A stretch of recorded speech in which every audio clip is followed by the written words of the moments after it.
নমস্কার বন্ধুরা, আমি আজকে কি খাচ্ছি এটা বলুন তো। কাঞ্জি। এই যে একটা বিট ভালো করে ধুয়ে খোসা না ছাড়িয়ে পিস পিস করে কেটে নিয়েছিলাম। ওই যে বিটের পিসগুলো, আর এগুলো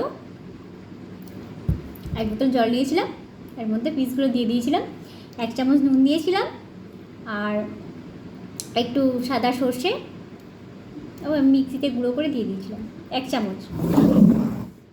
এটা 3 দিন এইভাবে রেখে দিয়েছিলাম, রোজ একবার করে খুলে ঢাকনাটা খুলে নাড়িয়ে দিয়েছিলাম। সো টেস্টি, অসাধারণ। জানি না কার ভালো লাগবে, আমার তো ভীষণ ভালো লাগে কাঞ্জি খেতে। আর এটা আমাদের গাট হেলথের জন্য ভীষণ উপকারী, আমাদের গাটে গুড ব্যাকটেরিয়া তৈরি করে, ইন্টেস্টাইনে গিয়ে গুড ব্যাকটেরিয়া তৈরি করে, ঠিক আছে, যেটা আমাদের হেলথের জন্য ভীষণ জরুরি, ভীষণ দরকারি।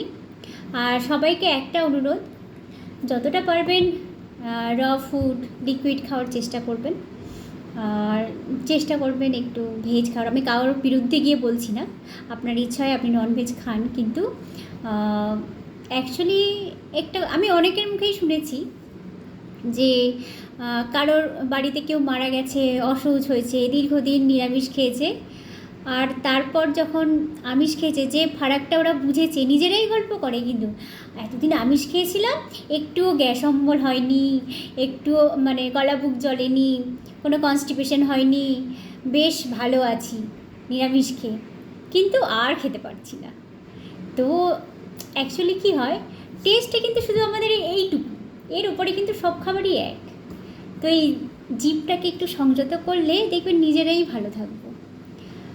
আর এত রোগ, এত ওষুধ খাওয়ার দরকার হয় না, এত রোগও হয় না যদি আমরা নিজেরা নিজেদের শরীরকে একটু ভালো রাখি। আমি আমার নিজের অভিজ্ঞতা থেকে বলছি, আমি আগে ননভেজ খেতাম, ছোটোবেলা থেকে মাছ খেতে ভালোবাসতাম না, কিন্তু আমাকে বাবা যখন আসতো বাড়িতে, বাবা পুলিশের চাকরি করতো, তো যখন বাবা বাড়িতে আসতো তখনই আমাদের মাছ আনা হতো, বড় মাছ, তখন বাবা ছাড়িয়ে দিত, খেতাম।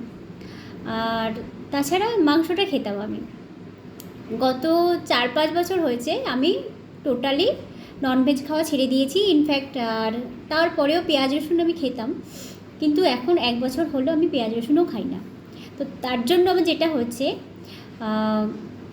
বিয়ের পর আমার বাড়ি, আমি এই দেশীয়, আমার শ্বশুরবাড়ি বাঙাল, তো বাঙাল বাড়িতে মাছ তো খেতেই হবে, ওরা প্রচুর মাছ খেতে ভালোবাসে, তো রোজ আমাকে জোর করে কুতিয়ে কুতিয়ে মাছ খাওয়াতো।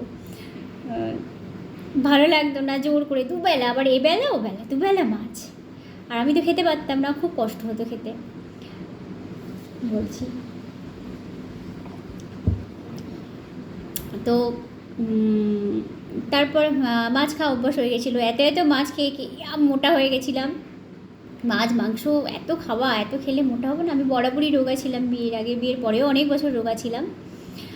তারপর আমার থাইরয়েড হয়, আমি দিনে 2018 সালে থাইরয়েড ধরা পড়লো, মোটা হয়ে গেলাম, লকডাউনেতে প্রচণ্ড মোটা হয়ে গেছিলাম। আমার যে সমস্যাটা হয়েছিল, প্রচণ্ড অ্যাসিডিটি হতো, আমার জল খেলেও অম্বল হতো, গলা বুক জ্বালা করতো, পেট জ্বালা করতো, মানে যাই খাই জল খেলেও আমার অ্যাসিডিটি। এখন আমি যখন থেকে নিরামিষ খাওয়া শুরু করেছি, আমার কিন্তু অ্যাসিডিটি বলে কি, মানে সেটার ফিলই করি না আমি কোনো দিন। হ্যাঁ, অ্যাসিডিটি হয় যদি আমি কখনো মিষ্টি খেয়ে ফেলি, তো চেষ্টা করো মিষ্টি যাতে কোনো দিন না খান। এবার মিষ্টিটা আমি ভীষণ খেতে ভালোবাসি, তো সেটা থেকেও বঞ্চিত এখন, খাই না। মিষ্টি খেতে ইচ্ছা করলে খেজুর খেয়ে নিই, একটু আঙুর খেয়ে নিই, বা মিষ্টি ফল কিছু খেয়ে নিই, বাট মিষ্টি খাই না। ঘরে তরকারিতে মিষ্টি দেই না, দিলেও গুড় খাই। গুড়টা চিনির মতো অতটা ক্ষতিকারক না, তাও গুড় মিষ্টি চেষ্টা করি মিষ্টি না খাওয়ার। তো এখন যেটা হচ্ছে, আমার অ্যাসিডিটি একদম নেই, আর আমার যোগা প্রাণায়াম মেডিটেশনের মাধ্যমে আমার থাইরোনাম 50 খেতাম আমি, সেটা 1 বছর হয়েছে আমি ওষুধ খাওয়া ছেড়ে দিয়েছি। আমি এখন কোনো অ্যালোপ্যাথি ওষুধ খাই না। থাইরয়েডের জন্য আমার শরীরে আর্থারাইটিস হয়েছিল। আর আর্থারাইটিস মানে কি, রিউমাটয়েড আর্থারাইটিস। ইউরিক অ্যাসিড কি ছিল না আমার শরীরে, ভিটামিন ডি লেভেল এত কমে গেছিলো, বিলো 25 হয়ে গেছিলো, যেখানে অ্যাবাভ 70 থাকার কথা। এতটাই আমি অসুস্থ হয়ে গেছিলাম, আমার পা ফুলে যেত, আর হাঁটুতে ব্যথা, কোমরে ব্যথা, সমস্ত জয়েন্টে ব্যথা। তো আমি এখন যোগা, প্রাণায়াম এবং মেডিটেশনের মাধ্যমে সম্পূর্ণ সুস্থ, আপনারা দেখতেই পাচ্ছেন। আর আমি এখন কতটা রোগাও হয়ে গেছি, ওয়েট লস করেছি অনেক, এবং সুস্থ আছি, ভালো আছি। অনেকে ভাবছেন হয়তো আমি এত মোটা ছিলাম, হঠাৎ করে এত রোগা হয়ে গেছি, আমার কোনো রোগ হয়নি তো, এই হয়নি সেই হয়নি, অনেকেই অনেক কিছু বলে, কিন্তু আমি ভীষণ ভালো আছি, সুস্থ আছি, নিরোগী আছি। আর এইসব ভালো ভালো খাবার খাওয়ার জন্য আরও ভালো আছি। আর চেষ্টা করব রাতের খাবারটা স্কিপ করার। রাতের খাবার স্কিপ করা মানে কি, আমরা সন্ধ্যাবেলা যেটা খাই, সন্ধ্যে 7টার মধ্যে আমরা টিফিন খাই, তো সন্ধ্যে 7টার সময় একটু ভারী টিফিন খেয়ে নেব, আর রাতে আর কিছু খাবো না। রাতে যদি খালি পেটে শুতে যাই, যেটা হবে, আমাদের শরীরের একটা ধর্ম আছে, একটা স্টেজ পর্যন্ত শরীর আপনি ভালো হয়ে যায়। সেখানে কোনো মেডিসিনের দরকার হয় না, বা কোনো ডাক্তারের কাছে যাওয়ারও দরকার হয় না, আমাদের নিজের শরীর নিজে থেকেই ভালো হয়। আমাদের শরীরটা চালায় আমাদের প্রাণ শক্তি, যেটা 3 ধরনের শক্তি আছে, সেগুলো পরে ডিসকাস করব আমি ডিটেলসে। কারো জানার দরকার হলে আমার সাথে কন্ট্যাক্ট করতে পারে। তো যাই হোক, প্রাণ শক্তি যেটা আমাদের রাতে যদি খাই, যেটা হয়, প্রাণ শক্তি কী করে, তখন প্রাণ শক্তিগুলো একসঙ্গে ওরা কী করে, খাবার হজম করতে লেগে যায়। যদি আমি রাতে খাবার 10টা 11টা, রাতে 12টার সময় খাচ্ছি, সেই খাবার কোনোদিনও হজম হয় না। আর প্রাণশক্তি লেগে থাকে কন্টিনিউ ওই খাবারটাকে ডাইজেস্ট করার জন্য।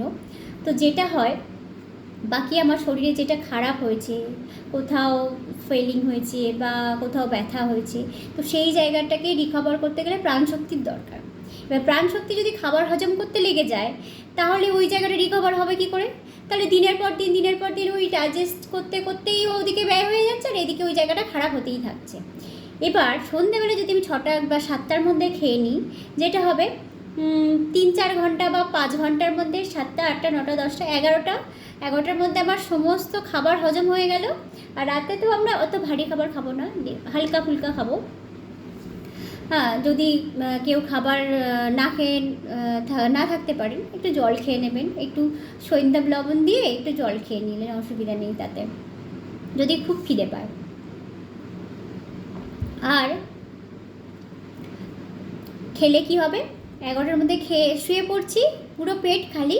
এবার প্রাণ ঊর্জা যখন আমার শরীরে আসবে, মানে আমি যখন ঘুমাবো, প্রাণ ঊর্জা কী করবে, বডিটাকে রিকভার করতে লেগে যাবে। যেখানে যেখানে যা কিছু প্রবলেম হয়েছে সেটা সে রিকভার করতে পারবে। কিন্তু এটা আপনি 1 সপ্তাহ করে দেখুন, রেজাল্ট পাবেন। ইনফ্যাক্ট না খেয়ে থাকলে রাতের খাবারটা যদি সন্ধ্যা 7টার মধ্যে খেয়ে নেওয়া যায়, কি হবে, সকালে ভীষণ এনার্জেটিক মনে হবে নিজেকে। এবং ভোরবেলা যাদের ঘুম না ভাঙে না, তারা ভোরবেলা ঘুম থেকে উঠতে পারবেন, সকালে ভীষণ এনার্জেটিক ফিল করবেন, শরীর ভীষণ হালকা লাগবে, অনেক বেশি কাজ করতে পারবেন তাতে। আমার কথাটা একটু ভেবে দেখবেন আমি কি বলছি, এবং নিজেরা এটা চেষ্টা করে দেখবেন অনেক উপকৃত হবেন। আমি নিজে উপকৃত হয়েছি, এবং আমি উপকৃত হয়েছি বলে আজকে আপনাদের সাথে শেয়ার করছি। তো চেষ্টা করবেন র ফুড খেতে। আমি যে রেসিপিগুলো এখন দিচ্ছি, বা ইউটিউবে প্রচুর এরকম র ফুডের রেসিপি পাওয়া যায়, সেগুলো দেখবেন। Thank you. আমি চেষ্টা করি সব সময় যাতে আর 5টা মানুষ ভালো থাকুক, তারা সুস্থ থাকুক। তো আমার আপনাদের কাছে প্রার্থনা, নিজেদের শরীরকে নিজেরা চিনুন, জানুন এবং সুস্থ থাকুন, ভালো থাকুন। ধন্যবাদ।